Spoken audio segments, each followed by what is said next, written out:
உங்களுக்கு தெரியுமா, இயேசு கிறிஸ்து சிலுவையில் தன் உயிரை கொடுத்த பிறகு அவர் எங்கே சென்றார்? அவர் உடனே பரலோகத்திற்கு செல்லவில்லை, ஆனால் மரணத்தின் ஆழங்களுக்கு இறங்கினார். 3 நாட்கள் உலகம் அவர் அமைதியாக இருந்தார் என்று நினைத்தது. இருள் ஆட்சி செய்த அந்த இடத்தில் இருள் சக்திகள் தாங்கள் ஜெயித்து விட்டோம் என்று நினைத்தன.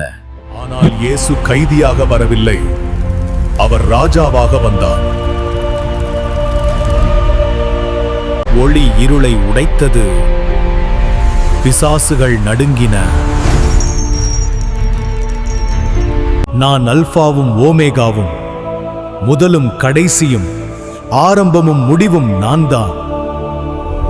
பாதாளத்தின் கதவுகள் குலுங்கின, சங்கிலிகள் உடைந்தன, சிறைவாசிகளுக்கு நம்பிக்கை திரும்பியது. மரணத்தின் அதிகாரம் உடைந்தது. இயேசு மரணத்தின் சாவிகளை கையில் பிடித்தார். இருள் தோற்கடிக்கப்பட்டது, ஒளி ஜெயித்தது. பரலோகத்திலும் கீழும் பாதாளத்திலும் ஒவ்வொரு முழங்காலும் ஒரு நாள் இயேசுவை ஆண்டவர் என்று ஒப்புக்கொள்ளும். இந்த ஜெயத்தில் நீங்கள் விசுவாசிக்கிறீர்களா? விசுவாசித்தால் ஆமென் என்று கமெண்ட் செய்யுங்கள்.